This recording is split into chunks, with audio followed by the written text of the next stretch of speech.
Next on the agenda, we're going to have a co-presentation by Jennifer Fawcett and Holly Campbell on the Smoke Management Guide for Southeastern Landowners.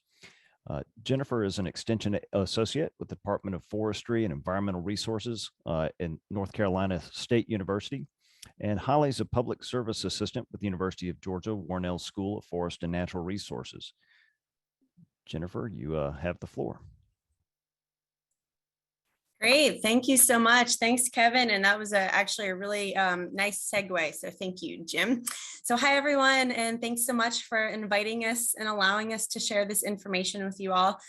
This might be a good refresher for those of you who joined the North Georgia meeting back in June. But today, Holly and I would like to share with you an overview of a new smoke management guidebook that we developed in collaboration with lots of other people, including Leslie Bobby of Southern Regional Extension Forestry, David Godwin of the Southern Fire Exchange, and many reviewers. So I'm going to co-present this with Holly today, and she kind of led the majority of the development of this publication. But we wanted to share it with you so that A, you're not only aware that this guidebook exists, but also B, Holly's going to go into some of its components and how to actually use it today. So just a little bit of background on me. A part of my job in Extension Forestry is coordinating a prescribed fire working group through SURPASS and conducting a prescribed fire education and outreach.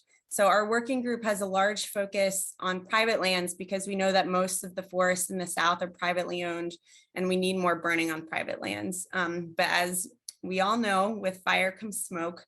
So one of the major goals of our working group is to minimize those air quality impacts from prescribed fire across the southern region. So as we're kind of looking for resources to share with private land burners about smoke management, we realized that there wasn't really a simple, easy to use one-stop shop guide on how to actually manage the smoke. So we decided that we wanted to create something that would help prescribed burners to better understand the importance and implementation of smoke management.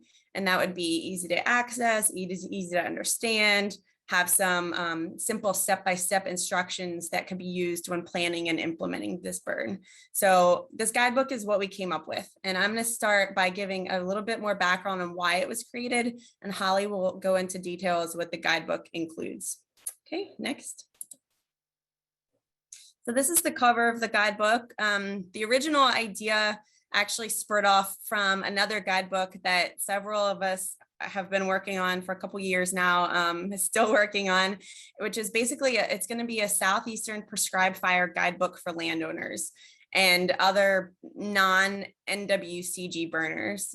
So we're hoping it's going to be finished later this year. Essentially, it's going to be a step-by-step guidebook with checklist, timeline, basic information on how to plan and conduct a burn. And the intent of that was to have a product that burners like landowners and others who aren't necessarily required to follow those federal NWCG guidelines could use and take it in the field with you, or just to have as a reference to help conduct a burn. And then any state or region using it could modify it to your state's laws or typical weather conditions, anything else you might want to add. So the more we got working on that guidebook, we realized that the smoke management section alone could be a whole guidebook in itself because there's just so much information.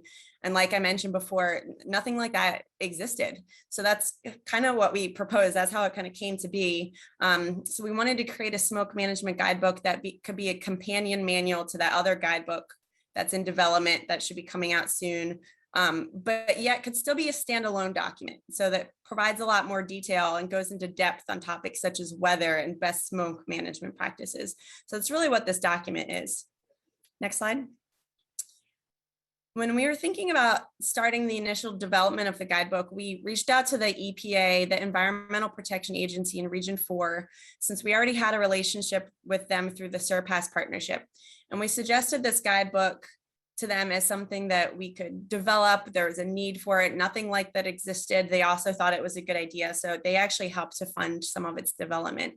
And if you're wondering why maybe the EPA would be interested in supporting a document focused on burning, it's because they're actually supportive of prescribed fire. In 2019, the EPA actually issued guidance that helped state, local, and tribal air agencies and key federal partners show that certain air quality impacts from prescribed fire could be excluded from some regulatory uses. So the quote at the top actually came directly from their exceptional events guidance. And then they also go on to say that EPA recognizes that a properly managed prescribed fire is generally less likely than a wildfire to cause or contribute an exceedance or a violation of the national ambient air quality standards. So the EPA is supportive of burning, and EPA Region 4 in particular, which includes Georgia, has been very involved in prescribed fire and smoke management. And so just as some quick examples, they helped to lead a biennial smoke summit at the Jones Center in Georgia, where EPA staff, state air quality directors, state fire chiefs come together and discuss issues around prescribed fire and air quality. And they were also instrumental in the development of a smoke management pocket guide, which is it's basically a list of 12 best smoke management practices. Maybe you have seen it. There's a physical version and also a paper and a web version and an app. So those 12 best practices we actually also included in the smoke guidebook as well. Next slide. I did want to mention that there's also another guide. So after a few years and lots of feedback, we had researchers, private landowners, lots of people kind of contribute. Our smoke guidebook came out last November of 2020. It's probably going to be most useful to those people and private landowners, practitioners who use prescribed fire, people who are maybe new to burning, others who aren't necessarily required to follow the NWCG guidelines, but also experienced burners, maybe even those who do follow NWCG could benefit from this guidebook as a refresher on basic smoke management practices. We also provide regional resources and modeling tools and simplified explanation of the science and the rules behind smoke management.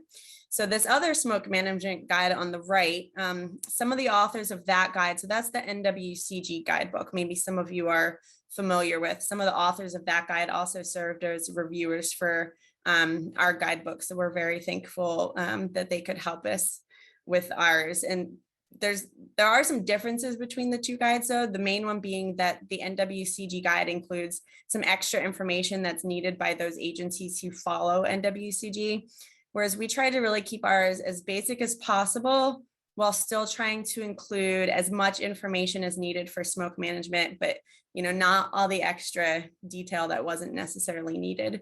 And then the other main difference that ours is primarily for the Southeast specifically. We have some weather information and some things about the fuels that are specific to the Southeast, where the NWCG guide is nationally focused.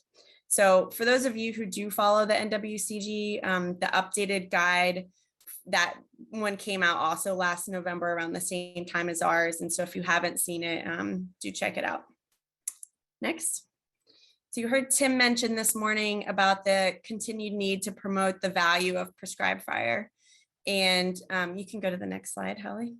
And as you've heard from some other talks in this morning too, smoke management is an extremely important aspect of burning.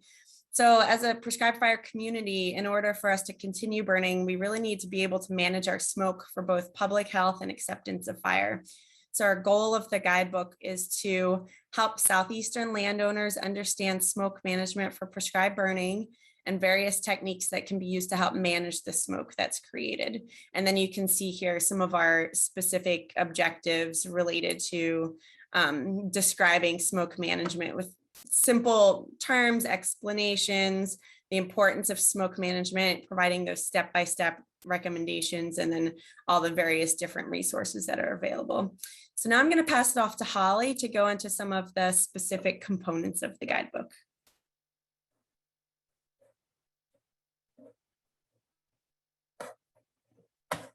Okay, so now I would like to take you on a brief tour of the guidebook and provide a few more details of what's included. And so I want to start with the table of contents here.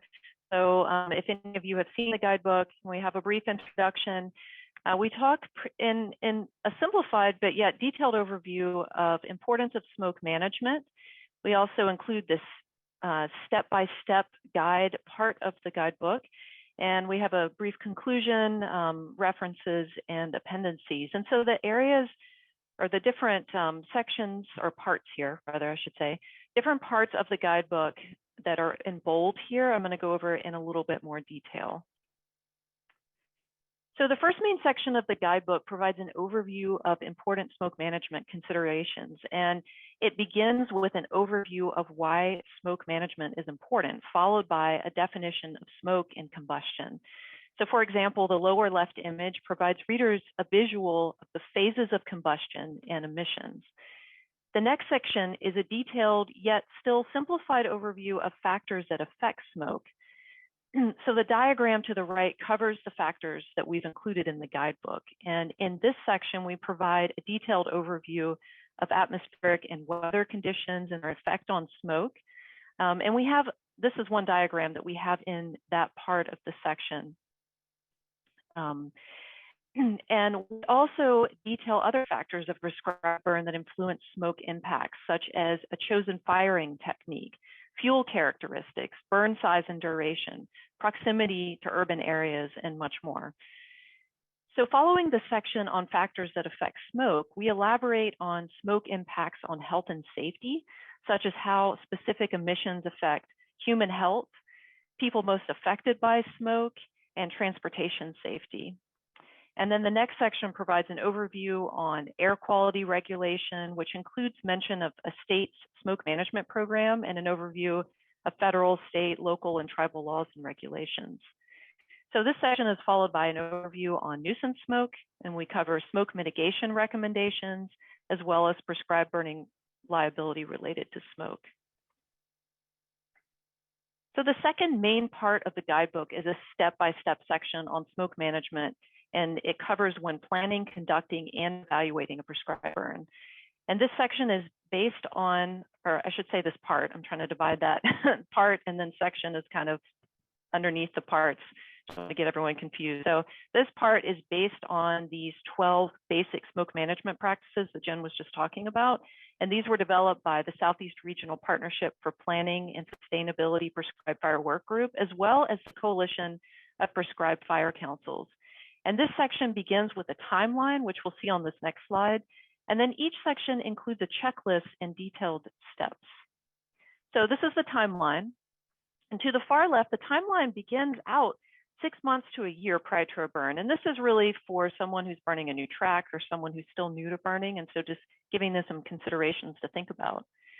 And it also makes the smoke management recommendations for that period that we detail in some of the sections in this part of the guidebook.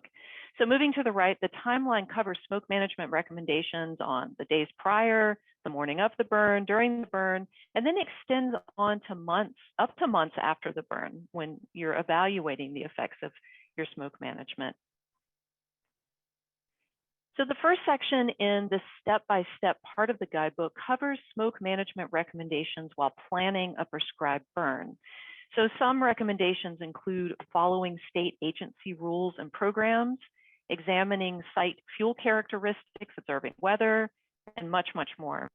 And the image to the left is a checklist to support the steps this section includes, and it has some of these brief recommendations that we go into more detail in some bullet pointed lists that follow this checklist. So we also include some recommendations. This is kind of an example here for smoke screening. So we provide steps for how to use V-Smoke Web. Moving on, the second section in the step-by-step part of the guidebook covers smoke management recommendations when, and this is when conducting a prescribed burn. The image to the left includes one of these bullet point lists that are in each of these sections. So it has some detailed recommendations. And some of these recommendations include smoke dispersion and screening, communication with appropriate parties, safety through minimizing and monitoring smoke, and much more. The last section covers evaluation of smoke management after the burn, assessing if one's smoke management plan was successful or if it needs to be modified at all. And so recommendations include evaluating immediately after the burn. So that could be, the day of or the day after the burn, short-term evaluation weeks after the burn, or also a longer term evaluation months after the burn. The last main part of the guidebook is the appendices. We have 4 separate appendices, and this is where we include key southeastern state contacts. We also have online tools and resources, including some of the modeling programs that Jen was referring to. We have additional smoke management techniques, such as directions for using the category day method, as seen in this image right here. And then we also include a glossary of wildland fire terms that are used throughout the guidebook. So at this part of the presentation, I want to invite Jen back, because we're going to talk about where we suggest that this guidebook can be used best. So we are recommending it for any of the state certified burn manager courses. Could be a great supplement for that. Any of the landowner prescribed fire workshops, so we're or also known as learn and burn workshops. Any types of landowner events that involve prescribed fire, that doesn't necessarily have to be the focus of the event, but it could be part of the event. And prescribed burn associations, or PBAs. It could be a great resource to give out at fire festivals and anywhere where people are going to be conducting prescribed burns. So Jen, I don't know if you wanted to add anything to elaborate on any of these. Yeah, I was just going to say, these are just some examples of places that we thought that they could be used. I know in-person events are slowly starting to pick up right now, so you might have some other uses that we didn't think about here. And like I mentioned before, it's not specifically for only private landowners. It could also be good for anybody who's new to burning, or anybody, even as a refresher for somebody who's maybe more advanced in burning, really. So I wanted to point out that they are available online now to everyone. I did put a link into the chat box, so you should all have access to it. You can actually print it out on your own if you wanted to, or just keep that online as a link as a reference. But I did want to let everybody know that Holly and I are actually going to both have some limited copies available in 2022. So if anyone is interested, you know, you have an event that you're planning for, or you have something coming up and you want some copies of that, please do reach out to either Holly or I and let us know. And we do, like I mentioned, limited copies, but we might be able to get some of those to you and send some copies for your event. It would be best for people who are actively burning, because I will say they are not cheap to print with paper prices these days. But if you have folks who are actually going to be actively burning and would like some additional help with smoke management, please reach out to us. So with that, I think Holly has put our contact information up. Feel free to reach out to us. There's the link again as well. So thank you very much. And I'll leave Holly with our parting words. Thank you so much for inviting us today. Yeah, I think Jen summed it up. We really appreciate the time and listening, and just reach out to us if you have any questions. And if you have any questions about the guidebook or can't access the link for some reason, just reach out to us and let us know. Thank you so much, everyone. Thank you, Holly and Jennifer. Jen, save me a copy. I'd like one myself for sure down here at Tall Timbers. What a great tool, and really does, sort of address one of the ongoing and pressing needs for prescribed fire managers to sustain the use of this wonderful tool.